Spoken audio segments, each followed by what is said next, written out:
और सीधे आपको ले चलते हैं लोकसभा, जहां के प्रसारण की सीधी कार्रवाई का प्रसारण ये दिखाया जा रहा है। दुनिया के 20-22 इस्लामिक मुल्कों में नियंत्रित हुआ है। कई जगह ये सिविल है, कई जगह ये क्रिमिनल है, वो सब वेल नोन है। अब उस पर मैं बहस में नहीं जाऊंगा। लेकिन सर, एक बात मैं कोट करना चाहता हूं। ये Aamir Ali commentary on Mohammedan law है। ये पहली बार छपी थी 1908 में। आमिर अली बहुत ही विद्वान थे, प्रिवी काउंसिल के मेंबर थे, बंगाल हाई कोर्ट के जज बने उस समय, कलकत्ता हाई कोर्ट बाद में बना था। और सर, उन्होंने इस किताब का अब तक दर्जनों एडिशन निकल चुका है। तो 2005 एडिशन के सर, मैं सिर्फ एक पैराग्राफ पढ़ना चाहता हूं तलाक बिद्दत के बारे में। सिर्फ मुझे 5-6 लाइन पढ़ने की इजाजत दीजिए। As a matter of fact, and I'm quoting, sir, as a matter of fact, the capricious and irregular exercise of the power of divorce, which was in the beginning left to the husbands, was strongly disapproved by the Prophet. It is reported that when once news was brought to him that one of his disciples had divorced his wife, pronouncing the 3 talaq at the same time, the Prophet stood up in anger on his scalpel and declared the man was making a plaything of the words of God and made him take back his wife.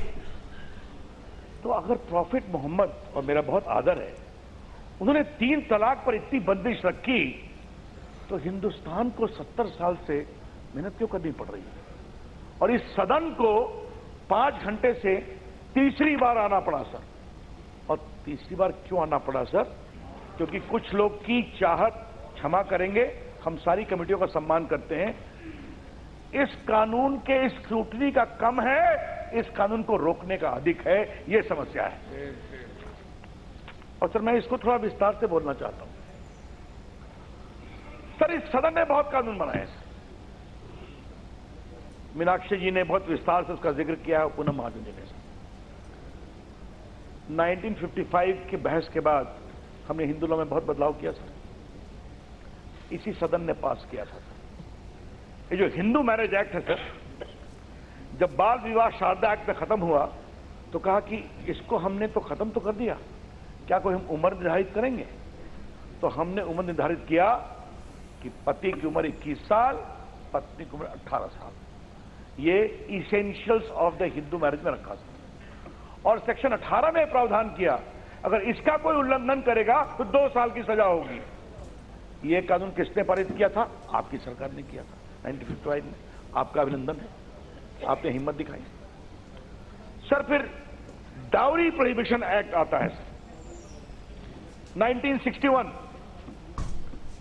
और sir, मैं आदरणीय locket जी को बहुत विनम्रता से सुधार दूं, ये सब पर लागू होता है, चाहे वो हिंदू पति हो या हिंदू सास हो या मुस्लिम पति हो या मुस्लिम सास हो। इसमें सर सजा दोनों का है सर।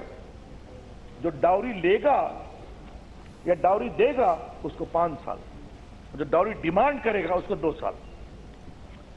ये कानून किसने लाया? आपकी सरकार ने लाया। 1961 में आपकी सरकार थी, अच्छी बात है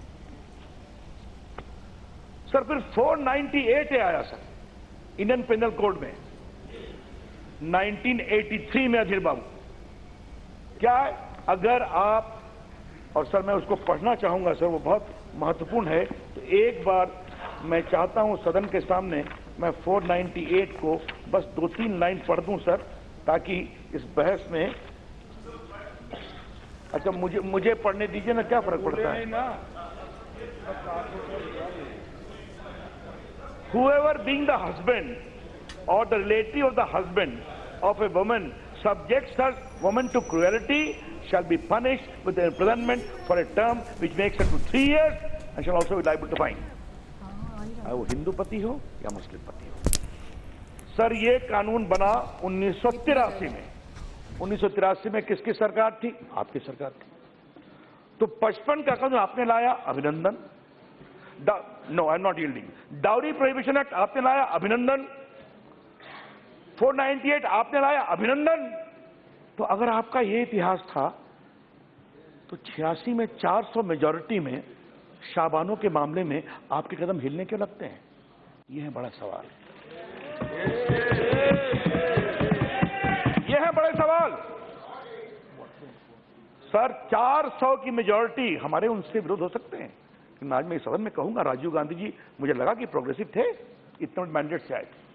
तो जिस कांग्रेस की यह परंपरा रही है, मैंने सब कानून गिनाया, वो एकमात्र शाहबानों के 125 रुपए के मेंटेनेंस पर क्यों हिलने लगे, ये हैं बड़े सवाल।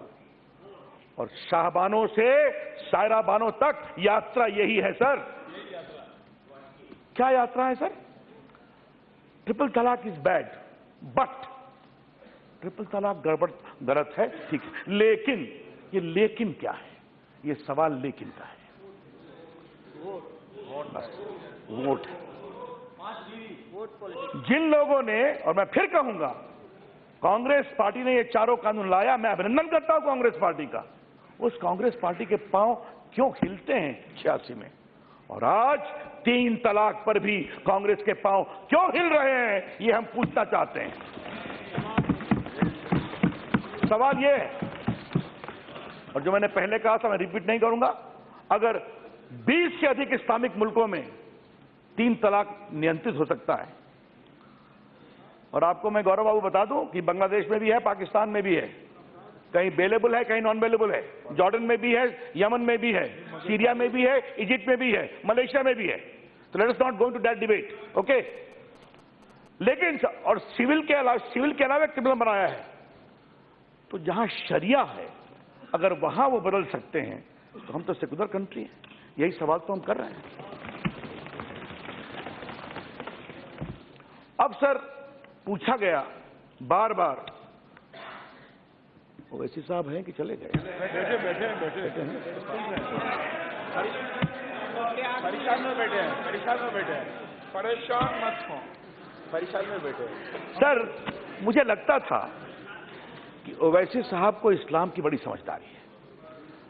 तो अभी मैंने आमिर अली का जो पढ़ा, अगर प्रॉफिट मोहम्मद ने ही इसको गलत पाया और एक बंदे ने किया तो उसको कहा अपनी पत्नी को वापस लो, तो हमें लगता कि प्रॉफिट साहब की बात तो अंतिम है सर। तो मुझे अच्छा लगता कि ओवैसी साहब ऐसे लोग हिंदुस्तान में घूमते और तमाम खवातीनों के सामने कहते, अगर कोई 3 तलाक देता है तो मैं तुम्हारे साथ खड़ा हूं, क्योंकि प्रॉफिट साहब ने कहा यह गलत है।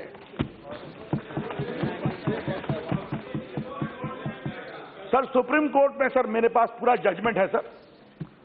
All India Muslim personal law board ने कहा था, हमारे दोस्त राजीव रंजन कहां चले गए, उन्होंने कहा था ना कि उनसे बात करते हैं। All India Muslim personal law board ने सुप्रीम कोर्ट के सामने कहा, एफिडेविट दे के कहा कि आप इंटरफेयर मत करिए, हम अपनी जमात को समझाएंगे, कॉन्ट्रैक्ट को ठीक करेंगे, और शादी के वक्त हर पति अपने पत्नी से ओथ पर कहेगा I will not give you triple तलाक। कुछ किया उन लोगों ने? पूरे हिंदुस्तान में उनके लोगों ने और उनके समर्थकों ने 3 तलाक के खिलाफ मीटिंग जरूर कराई। इसलिए कहता हूं जनाब ओवैसी साहब, बात निकलेगी तो बहुत दूर तक जाएगी। और ये सब लोग आपकी उदासी का सबब भी पूछेंगे जनाब, ये भी मैं कहना चाहता हूं। सर अब कहा गया कि आपने सुप्रीम कोर्ट के करने कानून लाया। सर मैंने अब शुरू में, आप मेरा पूरा रिकॉर्ड देख लीजिए, हमने क्या कहा। 2 माननीय न्यायमूर्ति श्री नारिमन और श्री ललित ने कहा it is unconstitutional, arbitrary and spite, खत्म हो गया।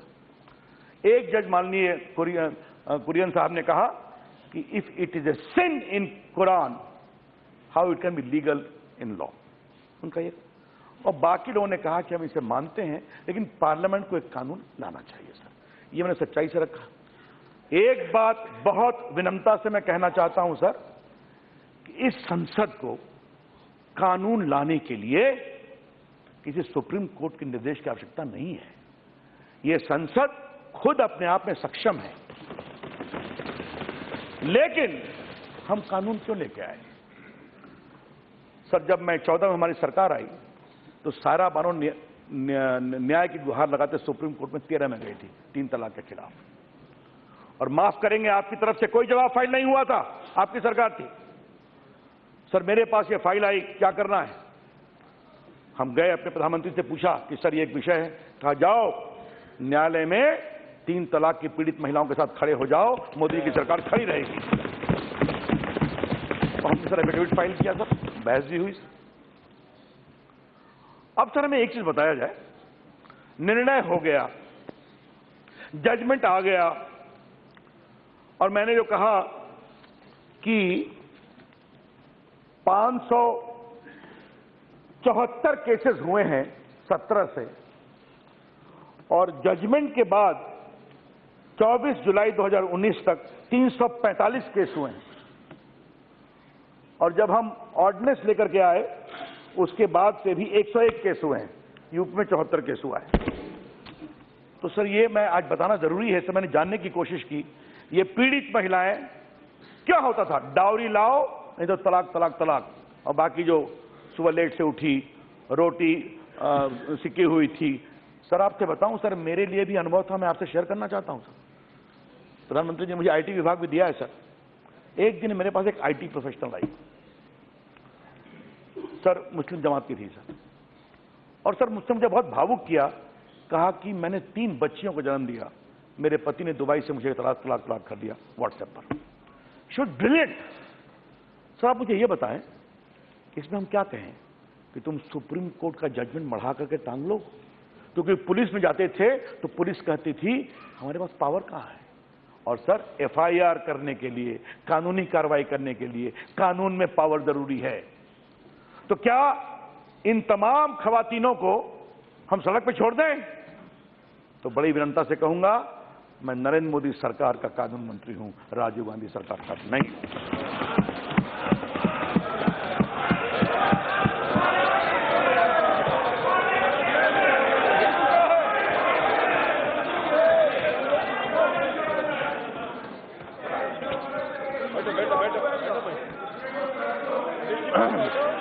आजा बैठिए बैठिए। अगर सर 86 में काम हो गया होता तो शायद ये काम हमारे लिए नहीं छोड़ा गया होता उनकी। और इसलिए अधीर बाबू, मैंने तो आपको विनम्रता से आपकी सरकार का अभिनंदन किया है। शांति से सुनिए बात। अच्छा ठीक, अच्छा बैठिए बैठिए ना, बैठिए बैठिए। अब सर एक मिनट आ रहा हूं सर। इसको क्रिमिनल क्यों बनाया? सर इस सब पर सोच है सर, मैं आपको बताना चाहता हूं। प्रधानमंत्री जी ने कमेटी बनाई थी। देखिए हम लोग कितने फेयर हैं कि जिस समय ये बात हम लोग के पास लाई गई कि कृपया करके इसका स्पेसिफाई करिए, कोई पड़ोसी एफआईआर कर सकता है, कोई दुश्मनागत से कर सकता है, हम लोगों ने कहा नहीं, एफआईआर भुक्तभोगी महिला करेगी या उसके रिश्तेदार मैरिज से या ब्लड से करेंगे। कहा कि समझौते की गुहार होनी चाहिए। हमने कहा बिल्कुल, क्यों नहीं होना चाहिए, हम क्यों तोड़ेंगे शादी को। तो we have put a condition also for that. लेकिन सर ये बताइए, इसको पेनल क्यों कर दिए? बार बार कई लोगों ने सवाल किया। जब हिंदुओं के खिलाफ कानून पर इतना मैरिज पर पेनल लॉ हुआ तब तो किसी ने कुछ नहीं कहा। सर हिंदू मैरिज एक्ट के सेक्शन 5 में इस बात का प्रावधान है कि अगर एक पत्नी के रहते आपने दूसरी शादी की तो आपके खिलाफ कार्रवाई होगी। और क्या कार्रवाई होगी? सेक्शन 494 आईपीसी, सजा कितनी है? 7 साल। एडल्ट्री 498A है, मैं 494 की बात कर रहा हूं। बाकी मैंने डाउरी प्रोहिबिशन की बात किया। अब सर डोमेस्टिक वायलेंस की एक्ट की बात की गई सर। इसमें डोमेस्टिक वायलेंस का सर पूरा जो इकोसिस्टम है अलग है सर। उसमें है कि अगर आपके खिलाफ वायलेंस होता है, मैरिज से हो या आप साथ रहते हो, तो आपके खिलाफ प्रोटेक्शन ऑफिसर आएगा और वो आपका लेकर के मजिस्ट्रेट के यहाँ कंप्लेन करेगा और आपको 1 साल तक के लिए प्रोटेक्शन मिलेगा। अगर उसका उल्लंघन होता है तो आपके खिलाफ कार्रवाई हो सकती है और आपको 1 साल की सजा हो सकती है, जो कि नॉन बेलेबल है। सर ये कोई 3 तलाक को हैंडल नहीं करता है, इस बात को समझा जाए।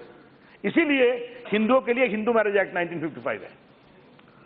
इसीलिए 3 तलाक। और सर एक बात मैं सदन में बड़ी विनम्रता से साफ साफ कहना चाहता हूं, हमने तलाक के हसन को क्रिमिनल किया है, न तलाक के एहसान को क्राइम बनाया है। हमने सिर्फ तलाक के बिद्दत को कहा है कि क्राइम है, क्योंकि सुप्रीम कोर्ट ने कहा गलत है और उसके पहले प्रॉफिट साहब, बड़े अदब से कहूंगा, उन्होंने कहा यह गलत है, इसलिए बनाया है। तो सर आज जो लोग जमात की बात करते हैं, आज जो लोग सियासत की बात करते हैं, आज जो लोग हुकूक की बात करते हैं, आज उनसे सवाल पूछूंगा इस सदन के ऊपर, हुकूक के लिए, खवातीनों के लिए उन्होंने किया क्या। और सर, आज मैं इस सदन में कहना चाहता हूं सर, और बहुत पीड़ा से कहना चाहता हूं कि मेरे पास बहुत सी खवातीनें आई थी सर। उन्होंने कहा आपको हम इसलिए बधाई देना चाहते हैं कि इस कानून के बाद हमारी ईद भी आज है और हमारा 15 अगस्त भी आज है। ये पीड़ा से कहा उन्होंने। इसीलिए हमने बार बार कहा था ये सवाल न धर्म का है, न पूजा का है, न इबादत का है, न प्रार्थना का है, वोट का है, न वोट का है। सही कहा, यह है नारी न्याय, नारी गरिमा, नारी सम्मान का। और बार बार कही गई हमारे फेथ में आप इंटरफेयर कर रहे हैं। क्या महिलाओं के साथ नाइंसाफी करना फेथ कहता है क्या? कौन सा धर्म कहता है कि अपने धर्म की बेटियों और महिलाओं के साथ नाइंसाफी करो? No religion permits that. और सर, बार बार मेरे से सवाल किया गया कि बाकी रिलीजन में क्या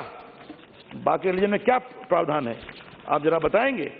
तो सर, चाहे वो पारसी कानून हो, चाहे वो बाकी कानून हो, हर में सर ये देखिए, Indian Christian marriage act 1872 section 66, false oath, declaration, notice or certificate for procuring marriage shall be punished with imprisonment of either description for a term which may extend to 3 years at the discretion of the court with fine.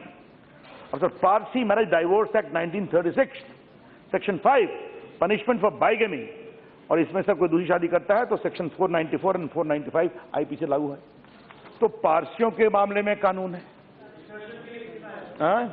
अच्छा, मैं आ रहा हूं ना, आप बैठिए। यहाँ वो provision ही नहीं भाई। अच्छा ठीक है, आप बैठिए। कोर्ट में तलाक रहे तो कोई नहीं बोलेगा। अच्छा ना, प्लीज, अच्छा please just minute. Sir, Christian marriage act में भी दिया है। अब सर मैं एक बात कर रहा हूं बार बार, if someone goes and take a divorce in the court, there is no need for any penal provision, he is following a legal court. मुस्लिम को भी प्रोविजन है, तलक एहसान है, तलक हसन है, बाकी है। अगर उसको फॉलो करेगा, और क्या कहा पाकिस्तान ने, बांग्लादेश ने, जो उस प्रोसीजर को फॉलो नहीं करेगा उसके खिलाफ क्रिमिनल सजा होगी।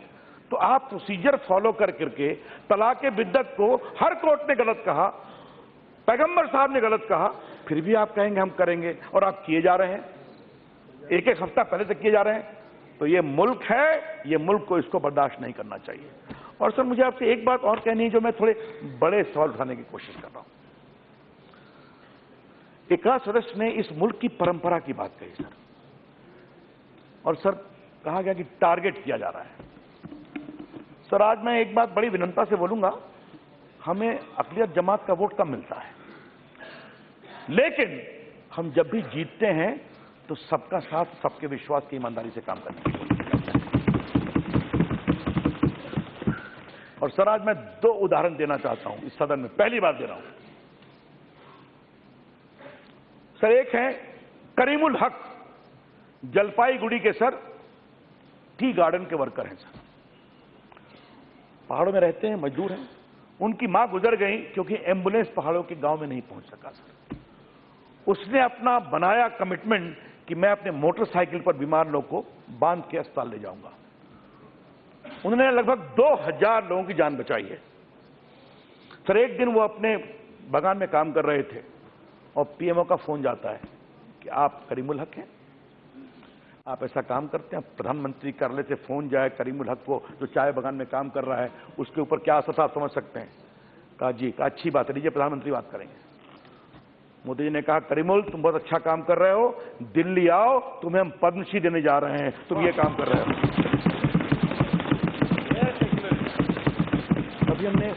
कभी हमने जानने की कोशिश की कि करीमुल हक का ईमान क्या है? वो एक अच्छा काम कर रहा है सर। 2015 में, चूंकि टारगेट की बात की गई, सुनिए अब आप सर, 2015 में सर 65 के वॉर का 50 साल पूरे हुए थे। तो प्रधानमंत्री जी ने हम सारे मंत्रियों को कहा तुम लोग जा करके वो एग्जीबिशन देखना चाहिए जो लगा था इंडिया गेट पर। तो जिस दिन हम गए थे सर, तो मुझे अब्दुल हमीद की कहानी को जानने का बहुत मन था, वो लड़ाई कैसे हुई थी सर। तो सर, जिस जीप पर चढ़ करके उन्होंने 6-6 कंधे पर रख के मिसाइल से पाकिस्तानी टैंकों को मारा था सर, वो जीप भी आई थी सर, और ड्राइवर भी था, वो भी मुस्लिम था सर, वो लगभग 75 ईयर्स का हो गया था। तो उसने हम लोगों को पुरानी कहानी बताई, और उस हिम्मत के बाद पाकिस्तान के लोगों को लगा कि अब कैसे इसको खत्म करें, तो उन्होंने एक गोला निकाला जीप के बाएं तरफ जहां अब्दुल हमीद खड़े थे, और उनको लगा वो शहीद हुए, उन्हें परमवीर चक्र मिला। उन्होंने उस जीप को भी देखा था सर। उस दर्शन के बाद इतने भावुक हुए कि हमें बताया गया कि अब्दुल हमीद जी की पत्नी कहीं है। हम लोग सभी लोग गए और उनका पैर छुआ सर। उस समय एक देशभक्त का पैर छू रहे थे, हम किसी मुस्लिम का पैर नहीं छू रहे थे। ये हमारी सोच है और यही हमारी सोच रहेगी। ये सोच सियासी नफा नुकसान और वोट के उठापटक से नहीं बदलेगी, ये हम कहना चाहते हैं। अब सर कहा जा रहा है कि क्रिमिनल कर दिया है, तो कहां से देगा मेंटेनेंस? सर इस सवाल पर मैं क्या कहूं सर। जब सर इंडियन पेनल कोड तलाक के क्रिमिनल की बात करें, मैंने सर ये कहा कि आपने ट्रिपल तलाक को पेनल क्यों किया है, यही सब बोल रहे हैं ना, इसको क्राइम क्यों किया है, ये सिविल ऑफेंस है। मैं उसका जवाब दे रहा हूं। अब सर मुझे ये और क्या कहा गया सर कि अगर आप इसे पेनल करोगे तो कैसे मेंटेनेंस देगा, वो तो जेल के अंदर रहेगा। सर ये बताइए, इंडियन पेनल कोड हिंदुओं पर लागू होता है, सब पर लागू होता है। कुछ मुस्लिम लोग भी क्राइम करते हैं, वो भी जेल जाते हैं, उस समय तो सवाल नहीं उठता है सर। ये मुझे बताइए आप, जब मुस्लिम पति डाउरी में जेल जाता है तो उस समय तो सवाल नहीं उठता है कि अपनी पत्नी की चिंता कहां से करेगा। तलाक के बाद तो कहां, और तलाक के बाद तो देते ही नहीं है सर। तो ये बताइए कि जब 3 तलाक का विषय आ रहा है तभी ये सवाल क्यों उठाया जा रहा है? ये एक सवाल है, बहुत महत्वपूर्ण सवाल। और सर इसका हमने क्यों ये पूरा आर्किटेक्चर बनाया है सर। और सर पूरे चर्चा में 5 घंटे में कोई भी सार्थक सुझाव आता तो हम स्वीकारते। एक सिर्फ इसको डिक्रिमिनलाइज कर दो, क्यों इंटरफेयर कर रहे हो? मतलब पत्नी सिर्फ इसको मढ़ा करके रखे, थाने ले जाएगी, उसको थाने में ही बेल मिल जाएगा, पति कहेगा जाओ जो करना है करो। ये सवाल है sir. Sir penal law is also a deterrent. कई बार कानून में डिटेरेंस जरूरी होता है ऐसे लोग को रोकने के लिए। और जैसा बहुत बढ़िया कहा गया कि जब हमने हिंदू समाज में डिटेरेंस लाया तो उसका असर दिखाई पड़ रहा है। चाहे वो सती प्रथा हो, चाहे वो शारदा एक्ट हो, चाहे वो शादी की उम्र की बात हो, या फिर बाइगमी की बात हो, या पहली पत्नी की वजह से दूसरी पत्नी की बात हो, वो हम बंद हुआ है। तो सर ये हम, और सर स्टेक होल्डर की बात बार बार कही गई। स्टेक होल्डर में आता कौन है?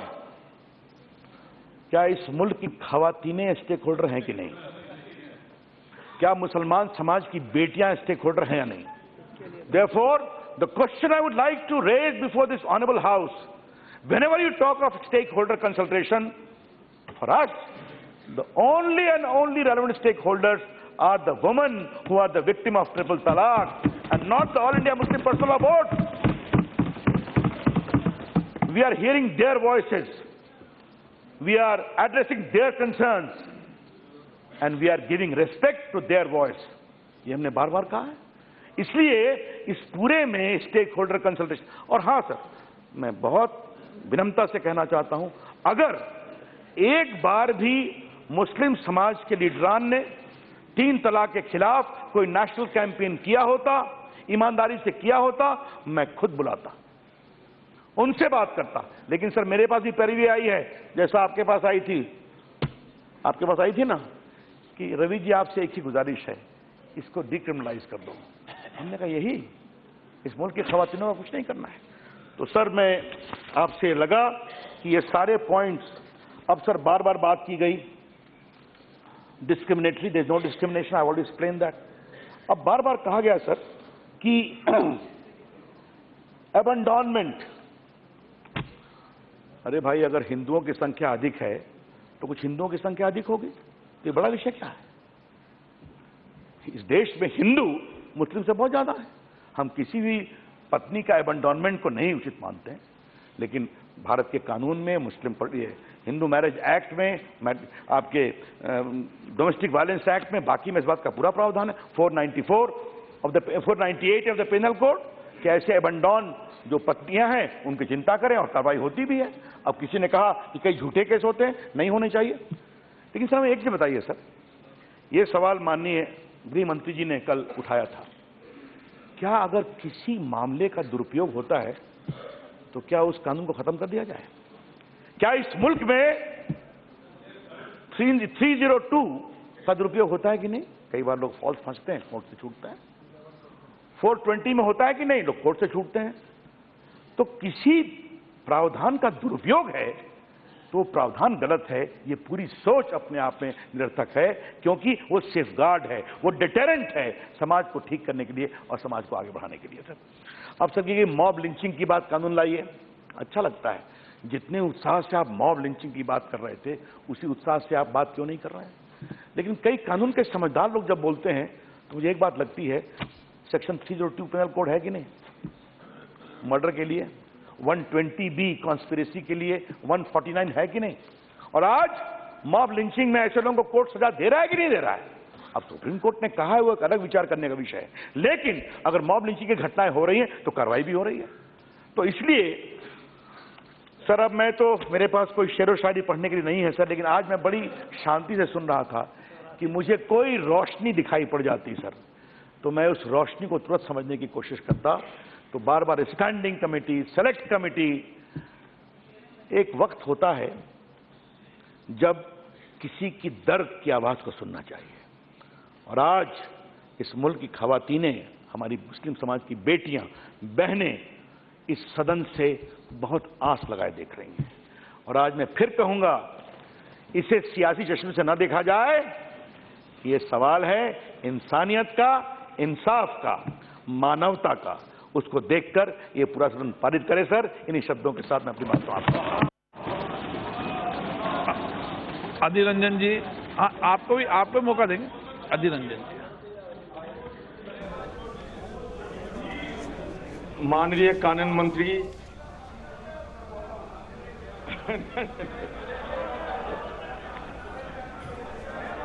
नहीं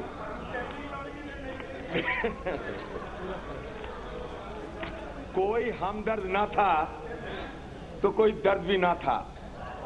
अभी कोई हमदर्द मिल गया तो दर्द भी हमें बढ़ गए।